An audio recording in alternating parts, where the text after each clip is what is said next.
This company just raised this absurd amount, Series A, therefore you should come work for them. I'm not impressed by that anymore. I don't care how much they raised. Today I've got Arnon Shimoni jumping on with me, one of the co-founders at Paid. We unpack everything from why building in public can backfire all the way to what actually drives revenue in the first 90 days. Everyone's kind of nervous about agentic commerce. But when I talk to people and ask, what do you mean by agentic commerce? What does it actually mean? I don't think we all know what that is. Are we rolling? Sweet. Now my day starts.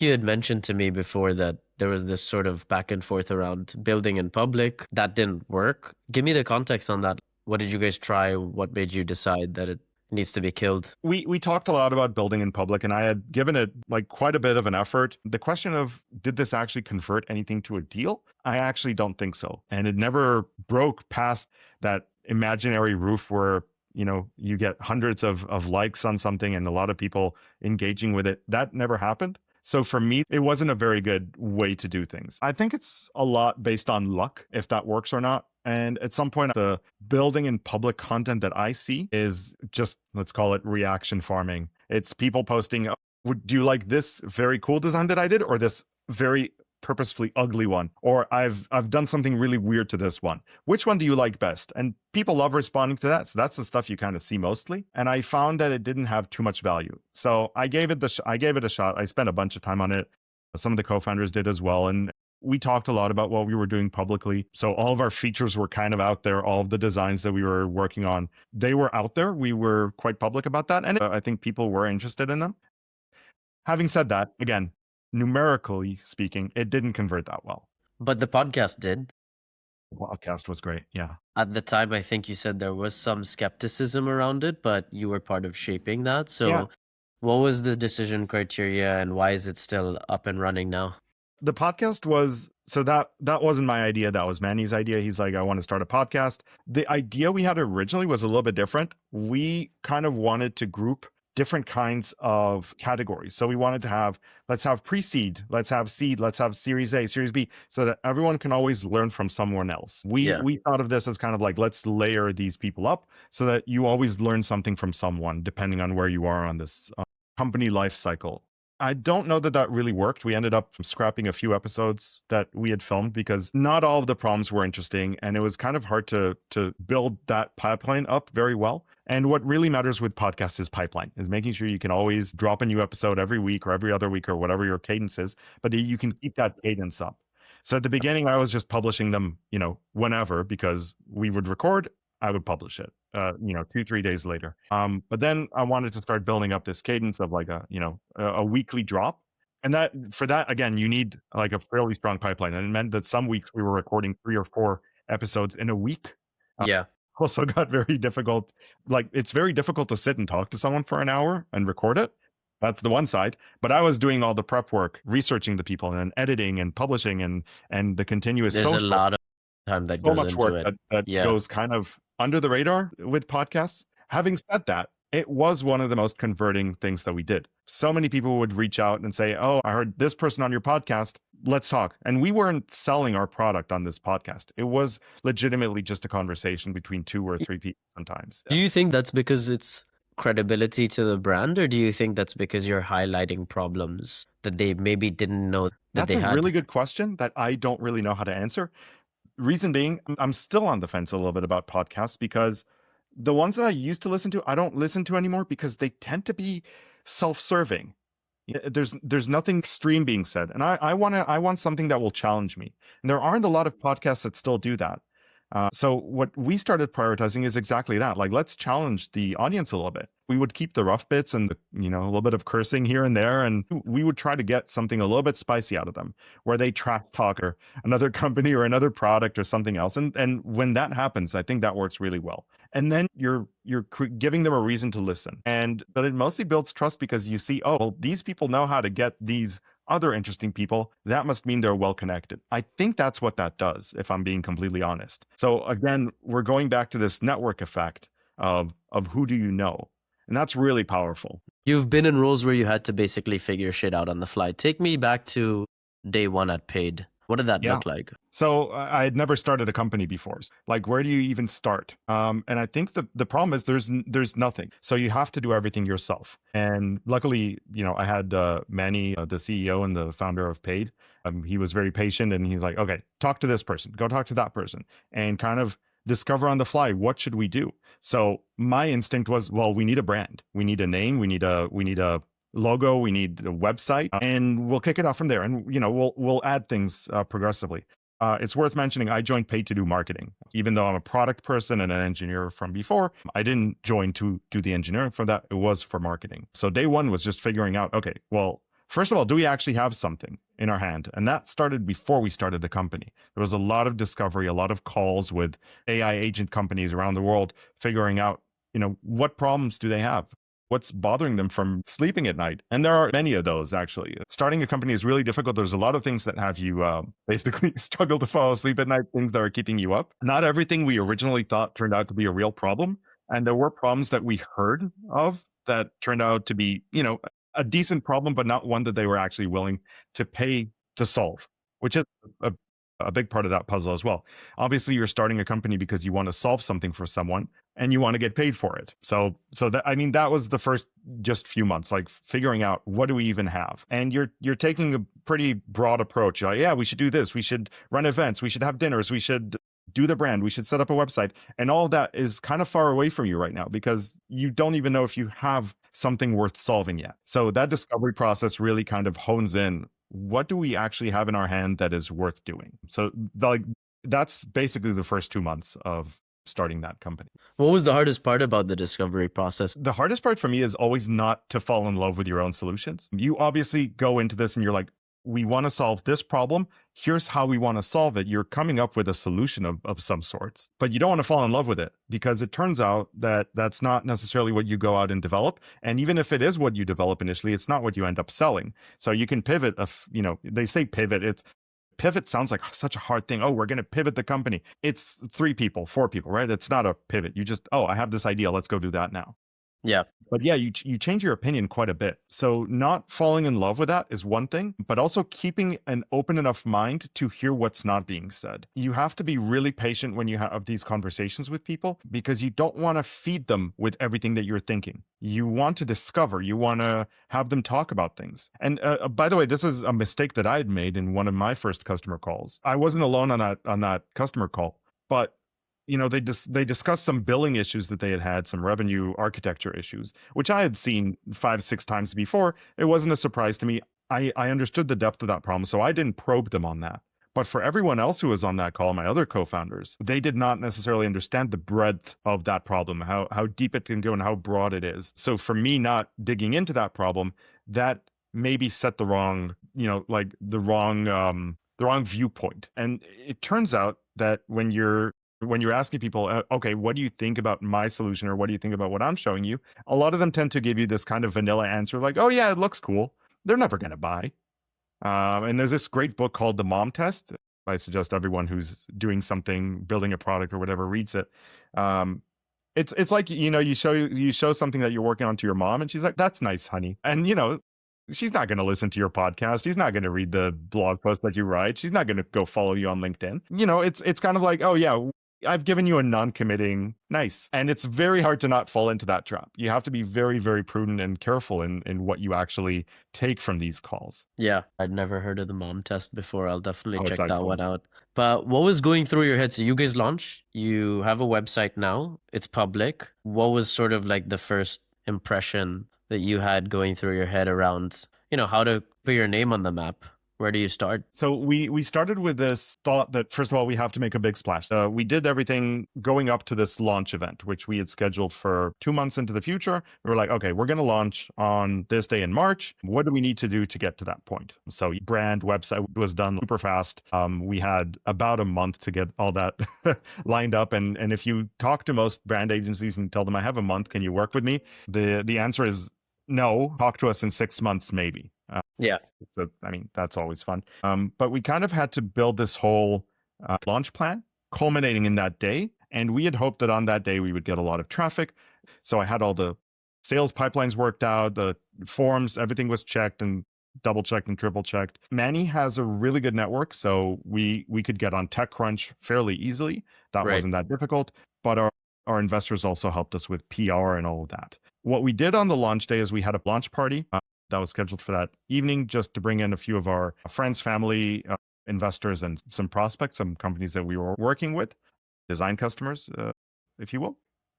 You like to think of these events like, okay, you launch, cool, you're done. No, that was just the first step. From that point onwards, you have to like use that forward momentum that you gained and keep that drumbeat going in terms of content and participating in events, and just you have to be on everyone's feed all the time, wherever Yeah. they, if it's a physical or virtual or whatever. So that's kind of how that went. We did get, I don't know, 700, 750 leads on that first 24 hours. And then over time that, that grew, I think it was like 1,500 within a month of incoming leads. And that rolled us for a really, really long time, because you can only meet so many people within a day. So we Yeah, of were doing course. like everyone on the team was doing like 7 or 8 meetings a day. So we were learning a ton while we were going through this. How are you choosing like which conversations to prioritize and qualifying them in or out? We started with this kind of lead scoring thing. The truth is, it didn't really matter. We pretty much spoke to everyone who looked interesting, or we Yeah. felt, as if it wasn't obviously a junk email, we would pursue these people. So we would, immediately respond and say, hey, let's find a time. A lot of people fall off at that point already, right? And we purpose put a little bit of friction in this because we wanted to know that this person Yeah, actually there's has a some level problem of that intent. Yeah. exactly. The intent really matters, because if you just let everyone book a meeting with you, you end up with a ton of meetings, right? And then you have no control over it. We on purpose put a little bit of friction so that we could at least pace it and say, okay, well, let's meet next week, right? And when you're working with people across multiple time zones, it gets really difficult, and our calendars were very, very, very full. We Yeah. also on purpose limited the length of that first conversation to 25 minutes so that we could have enough time to start up, have that conversation, break down, and then jump into the next one without having everything kind of overlap, because sometimes things do overlap. I want to zoom into, and this could be across any of the roles that you've ever had at any startup, something that surprised you, whether it be a campaign that turned out to be super successful and created some sort of snowball effect, or maybe one that it was going to be successful but wasn't. There's the last one that I did at Paid before I left, which I thought would be massive. So I had done research with a taxation company called Commenda, and we had found that AI agents are not taxed consistently across the US, which means that if you are deploying an AI agent, in some cases you are liable for tax, and in some cases you're not. Now, that in itself is not super interesting, but when you have AI agents that are starting to displace people, and you're not hiring someone in there, and you decide, okay, I'm going to let 10% of my administrative staff go. I'm going to hire AI agents in their place, and you also don't have to pay tax on that. Then the governments will have lost a big proportion of their tax base, because these people are then no longer paying tax until they find a different job. But for some people, this might be permanent. They might not find something else, if we're being completely honest. And the replacement is something that is not taxed. So I had done some math and I said, well, it looks like in 2026, this will be a $2.7 billion taxation gap. That's the number that I reached. And this was a low estimate, again, based on what we currently think about AI agents, and that number could balloon. It could go much higher. I thought that would make waves. And I actually reached out to reporters as well to talk about this, and it kind of fell flat on its face, if I'm being completely honest.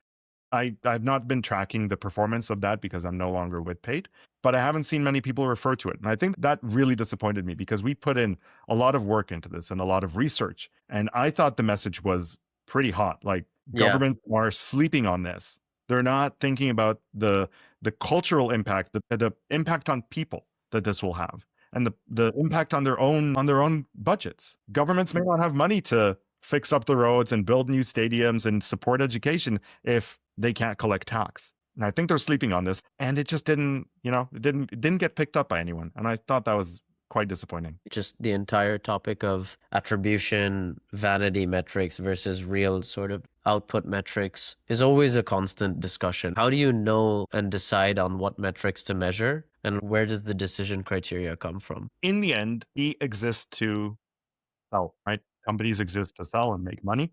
So what you track should be ideally connected to that. The ultimate business Revenue. goal is to sell, revenue customers. Yeah. It would be great to just say, oh, how many leads did this campaign result in, or how many closed deals did we get from that? And that works for a lot of things, but that doesn't live on its own. There's a lot of soft things. So, for example, the podcast, that was impossible to attribute. Listen to it on Spotify, and then maybe saw YouTube, and then talk to us. I don't know who did that.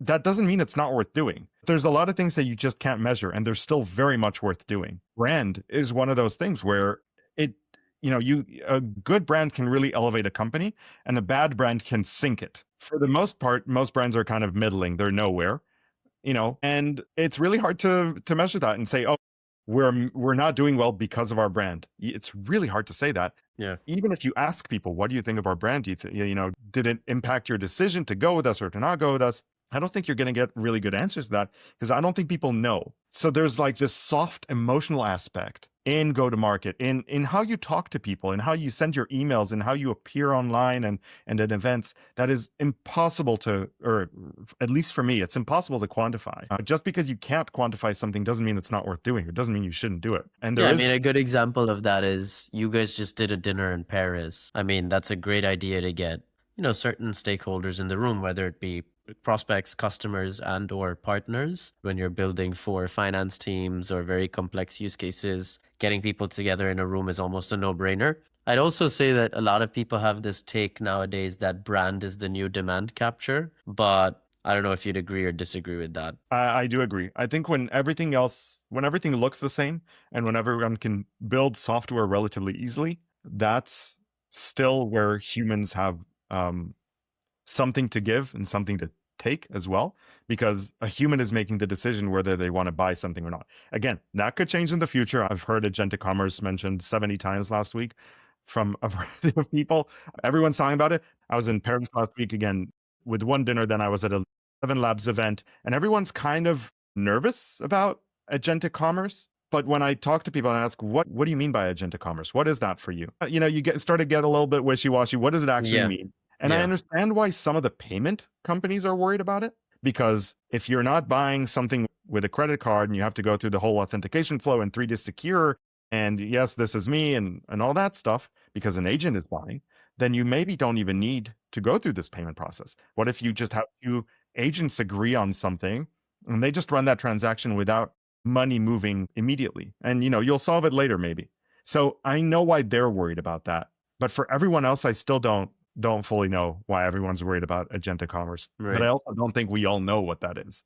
And that goes back to my previous point. We're still humans, and we still need that human touch. Yes, me going to the 11 Labs event in London, that's very much because of their brand. I went there because they are a hot brand. They do attract some very high level people to these events. I wanted to see what that's about. I think there are a few companies who've cracked the code around the fact that their buyers aren't professional buyers. This is a very hot topic right now in B2B, especially, I mean, you guys sell to some pretty big logos. So there is something to be said. It's hard to attribute, as you mentioned, the value to it, but the education aspects, no matter what point in the conversation you are, whether it be the very beginning, finding your champion, all the way up to an RFP, there is something to be said about, hey, these guys have actually helped us uncover a problem and realize the sort of opportunity cost or the collateral damage to it if they didn't already. But that's a very interesting point. That education usually comes further down in the process. Once you're already aware of this company and you've already maybe started talking to them, if you need to educate people about a problem that they do not know they have before they even know you, before you have any brand awareness, then you've lost. Like that, for that, you need to create a category, and that's really freaking hard. And that's part of why we did it paid, by the way. Creating AI agent billing or AI agent monetization category. I think most people who had that problem did not know that they had that problem. So that's really hard, and you need to put a lot of capital behind that if you want to make that work. I want to talk about hiring. What would you say is a big mistake early teams make when looking at the first marketing specific hire? I think generalists tend to do better because they have less kind of ego about what they are and are not willing to do. So I am very much on the generalist side, but I've seen companies hire a very seasoned VP marketing or someone who's done it before and knows exactly what they want to do. And for example, they will be focused only on performance marketing. Mm-hmm. That tends to come at a later stage though, right? For some companies, the performance marketing matters from day one. Yeah, because it depends on their selling motion. Yeah. Yeah. For us, we did not need performance marketing from day one. We needed to build create the category, build it up, evangelize the problem. That would not have worked for us. And a lot of marketing people are in a niche. So for example, I don't do performance marketing that well. I just about get it, but it's a very deep specialization that people have. When you join as the solo marketer, and context of Solvimon would be great to compare. What are you measured on, especially if the founders need some educating on the contribution of marketing to, as you said, at the end, we're all here to sell and create revenue. So what are sort of like the North Star So KPIs, for me, it's a if you will? revenue target. And that revenue target comes with a set amount of leads and people that I want to get into the funnel. Mm-hmm. And that's the most important thing for me, because if I can't get deals going through, if my contribution does not amount to a material business difference, then there's no point in marketing. Marketing exists to further, the agenda of the company. So some companies will get marketing people to do employer branding, right? That matters, especially when you're starting out and you don't have a name yet and you want to attract top talent. If you're trying to attract engineers, you might want to do DevRel, right? Each stage of a company, and not just stage in terms of like where they are on the maturity level, but also in terms of what are they trying to accomplish, will have slightly different profiles of marketing people that they need. For me, I'm here to drive revenue, and that means getting people into the pipeline and making sure that they know about us so that they can enter this pipeline to begin with. There's this term of marketing funnel. For me, it's more like a trust funnel. They might know about us, but they need to trust us. They need to know why they want to buy a product from us. So creating that trust all the way down to where they buy and continue and stay with us for the long term, that's what I'm prioritizing. Right now, I'm doing that alone. But when things start hurting because I can't do everything, I will start to hire other people. What's the main channel right now? Is it paid, outbound content? So it's inbound, outbound. We don't do paid ads right now, but that could change. What about a decision or advice on a whole driven by investors, that a specific moment where you were like, yeah, in hindsight, I don't think that was the greatest advice? It's very inviting to go after whatever they tell you, again, because, I'm a new founder. I haven't done this before. So I'll listen to this investor and that investor and that investor and that advisor. And the advice can be conflicting. I'm specifically talking about myself in marketing. Yeah. One person tells you, yes, go out and build the category. Another person tells you, you shouldn't build a category. That's way too difficult. You should build a community first. You should build a community after you've already launched the company. You should do the podcast now. Don't do a podcast. That's a distraction. Spend the money on something else. Do spend the money on brand. Don't spend the money on... Everything was always conflicting. And in the end, you have to do what's right for you and the way that you need to work. So advice is just advice, and everyone has tons of it. And you should listen to it and you should solicit as much as you can. But at some point, you need to cut it and make a decision. And it's very easy, again, to just follow this advice. And you end up doing something that's completely scattered and it ends up looking random from the outside. And that's the worst. The worst thing you can do is look random. Yeah. Especially in marketing. You need to look calculated. It's also just super high opportunity cost, right? Like it's a waste of time if you're not gonna... Absolutely. But I'm willing to give a lot of my time in order to have these consultations and make sure that I'm on the right track. But what I cannot go past is if something looks wrong from the outside, if it looks bad, if it looks random. And that's why, by the way, I never let Claude write all of my posts. I will let it, fight me on some topics, or I'll ask ChatGPT for advice. Sometimes I'll even use Grok nowadays because it tends to be quite creative on a bunch of things. But I'm never going to let them take over, because that ends up looking random. That ends up looking wrong. But if I had listened to some of the advice I got, that's what I should have done. I shouldn't have spent time, writing my own content, and I can just hire a contractor and let them roll. And if they're not good, you can tell them that they're not good. That took so much more effort than just me knowing what good looks like and having that opinion and having that taste, which everyone's now obsessed about taste in Silicon Valley. But it is true. It is really important to have good taste and know what works and what doesn't work. And you don't know that if you're letting everyone else make those decisions for you and do that work for you. Now, that doesn't scale, obviously, but when you need to get to that scale, you already know what good looks like because you've done it yourself. And then you know how to hire for that, because you'll immediately be able to tell if this person has the right skills or not. And yeah, you could theoretically also let the AI agent do that, or yeah, Claude. If Claude was good enough, I would let it do it for me. It's not. So I'm still Not involved. yet. I've tried all the skills. I've tried everything. I try every so often. I've tried some of those tools, AirOps and whatever. It's just, it doesn't look calculated. It doesn't look like thought went into it. I'm talking about the result, not the tools themselves. Yeah. I get And you. it's just not there for me. Could you take me to a very specific decision moment where you had to decide when something needed more time versus we cut it? Could be product related if you want. I know that you guys shipped a lot at Pleo. Like, what's one that you feel like people would want to hear about because it might be something that they'd run into in their role if they were still very much build mode? Yeah. This is not necessarily a very good story, but sometimes you just can't do what you're being told. We had this big repricing project at Pleo where we wanted to rebuild the entire pricing structure. And we had external consultants come in to help us with a pricing project. And it's always nice to have someone do the research for you.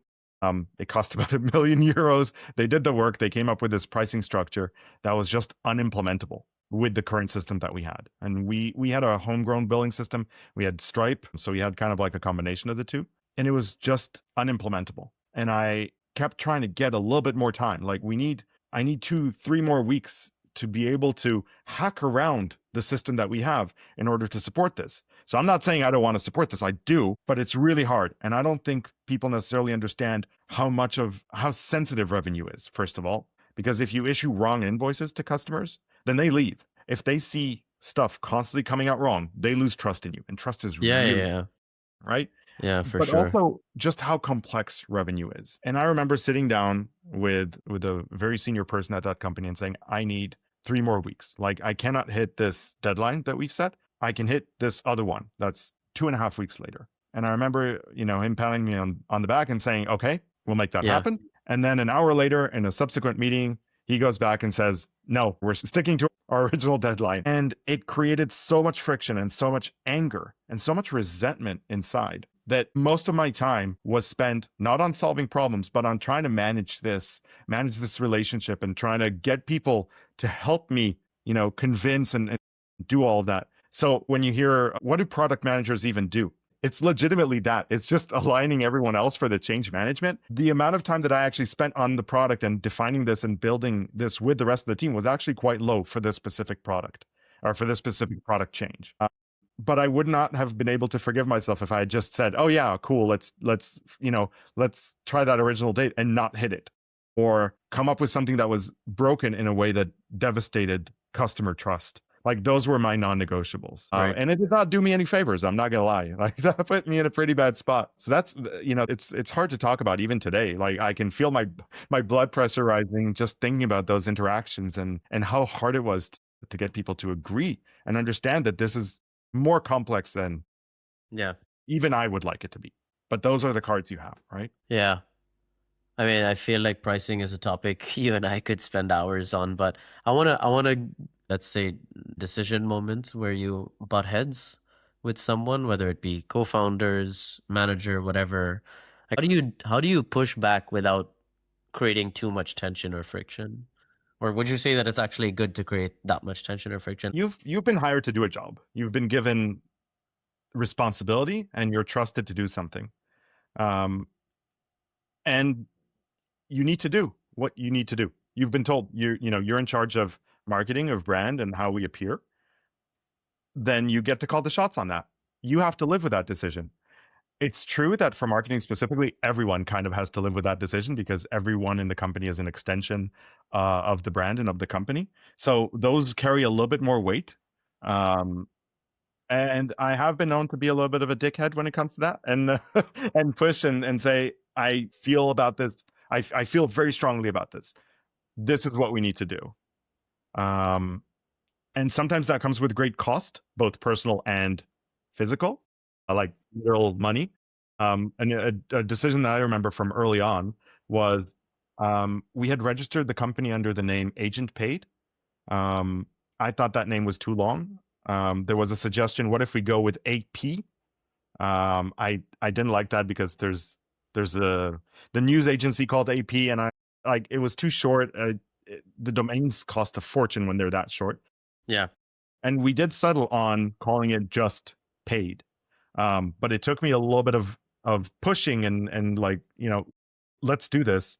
But I also had to know that, Manny, the CEO, would have my back, because this was a $70,000 domain that we wanted to buy. And that's a lot of money. And if you make a $70,000 mistake, that's a big mistake to make on your first few days. So yes, I did push back and I did make my opinion heard. And you know what? If he had said, no, I don't want to do this, I might have, taken a backseat and said, you know what? I disagree and commit. We'll do what you say. In the end, I think it was the right decision. I think he understood that too. He's, very smart guy. I think we did what was right, even though it had great cost. And it had great cost on me as well, because again, now I'm potentially seen as a little bit difficult, or one that doesn't know how to back down on some topics. I'm still navigating that. Nature of, yeah. It's just part of working with other people is you have to know where their limits are and where yours are. And you also have to know when to call it quits. And that goes back to what I mentioned at the beginning of like not falling in love with your own ideas or your own solutions. This was definitely a case of me falling in love with a specific name and wanting to go forward with it. Whether that's good for the long term, I don't know. On a tactical level, because we talked a bit about tooling and let's say, some of the stuff that you're using today. And that's my favorite part to talk about. There's a lot of noise around the market in terms of new GTM, SDRs, whatever you want to call them. What are the tools that you actually use every week? On my weekly, so completely honestly, HubSpot, PostHog for everything website analytics. Our website is built on Framer.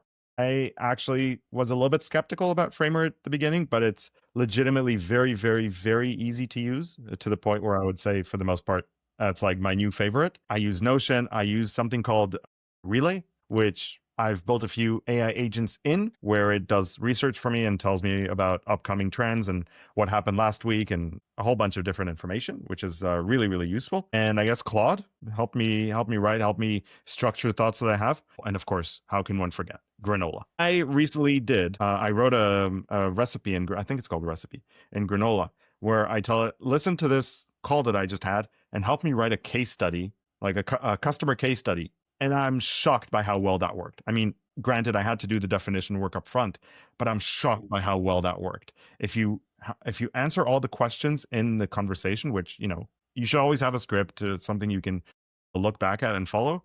And that does such good work. It saved me hours in having to write this by myself. I could never go back to writing my own notes. Absolute life changer. Entitled as that sounds. So no, because I just rather spend my time speaking to people, right? Like that's where the real exactly. Then you're focusing on the right thing. Yeah. So there's definitely some aspects to this new AI stuff that I think is really great. It does help you focus on the right thing.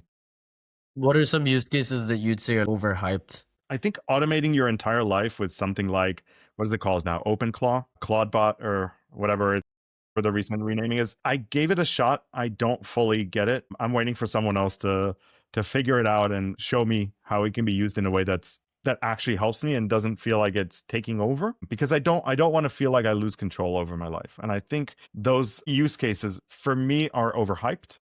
Yeah. I also don't see AI sales tools as being as attractive as people say they are. I don't like using them. We did not like using them at paid either. There are some aspects to the sales tools that are useful. For example, the coaching, the stuff that can actually coach you and help you get better. I think that's really exciting because, we all have good calls and bad calls. It just happens. Yeah, I think Gong recently released like a feature where they in real time analyzed your call and tell you where you could improve. Exactly. And it also tracks you over time, right? And I think that's fantastic because it can show this coaching actually helps. This is helping the person. So I think those are maybe a little bit underhyped, where the AI takes over your entire life and does everything for you. I feel like that's overhyped. A cool use case that was talked about on the show a few weeks back was someone had built an agent or like a scraper to analyze like hundreds of sales calls, like discovery calls and whatnot. And then it created a battle card from that so that when a rep went into a discovery call, they would tackle these potential reservations head on. And that shortened their deal cycle significantly. I think it improved their win rates 3x. And that was cool for a startup that no one knew. Yeah. I put, I think, 720 calls in an AI to figure out, what were the themes, what was said, what was not being said, and help me kind of find the secrets that I may have missed in the calls themselves, because you can't watch 700 calls. You can't watch them by yourself. But that did a reasonable job. It was definitely stretching the limits of what I could fit in the context. It was starting to hallucinate stuff at the end, and it was starting to forget things that were from the beginning. But that is definitely one of the areas that I think AI can really help is in that big scale situation where you're past your human capabilities. Let's say you were reconsidering and looking at your career today, 2026. What are some of the red, orange, green flags, if you will, that you'd look at when deciding, okay, cool, like this is a company I want to bet on? For me, it's how confident do I feel in the people who work at the company that they would do the right thing. And the right thing is both a business, like, do I trust that they have, business sense, that they're going after the right thing and that they're not getting distracted by nonsense. The higher up in the food chain you are, the more ruthless you have to be to say no to things and, cut out bad ideas or distractions and have focus. So that focus, really, really important. But then there's also that personal aspect. You spend so much of your day with other people at work. It's really important that you get along and that you can see yourself becoming friends with them. I'm not saying you have to be best friends, but you have to enjoy their company. You have to enjoy coming into work. If you on Sunday evening, you start feeling dread about the upcoming week, that's not good. And you need to potentially change something. Either it's something you change in your attitude or you go somewhere else, because no one should live that way. Cheeky question for me. What do you think recruiters that work with startups miss about this context? I think a lot of it tends to focus around compensation. And look, I get it. I've looked for jobs as well, and compensation does matter. And a lot of that tends to be like, oh, well, this company just raised this absurd amount, Series A, therefore you should come work for them. I'm not impressed by that anymore. I've seen how easy it is for some people to raise money. I've seen how hard it is for other people to raise money. That doesn't really impress me that much anymore. And I've seen recruiters tend to focus on that aspect quite a bit. And for me, that's not interesting, right? I don't care how much they raised. I want to know, is this a place that I can, first of all, yeah, enjoy my time there? Do I have impact? Is this a role where I would be, I would have a real impact on the company and not just, the seventh other person who does the same thing in this company? But more than anything, I want to see a future there. So yeah. I guess you could say fundraising is a proxy for, is there a future? But maybe there's another way to put it where you don't start with like, oh, they raised, $74 million. Maybe there's a different kind of like longevity aspect that recruiters should find out with a company. What are your future plans? Why are you hiring this person now? What would this person be doing? What would happen if they're really good? What would their future be in this company? I think that really matters. And I don't know if that's discussed that often. Yeah, the reality is also the approach is quite generalist when there are a lot of nuances to each role, first of all. And second of all, I think that on the company side, there tends to be this recurring pattern that a lot of companies are indexing heavily on domain fluency without thinking through, cool, but what are the 2 to 3 archetype profiles that might fit that who don't come from the industry, especially if you're in a super big niche? I can give an example. One of our clients right now sells to insurance captives, specifically MGAs, which is a very fancy term for third party who handles underwriting or any of the peripheral services, and then carriers. So your AXAs of the world. Man, there are like 75 people in New York that exist who have some sort of experience selling directly into that market. 75 might be a stretch, but there are only a handful of people. And then you bake in all the other expectations, right? Like You're in the office every day. You want to go grind at a startup, which isn't a 9 to 5. And I think the expectation setting often gets missed, which is like, hey, dude, I don't want to waste your time. So if you're not actively looking, this is sort of the upside with the role. Let's have a discovery chat just to see if this is worth both our time. But man, I'm super glad that we could do this. Absolutely. And that's in the trenches.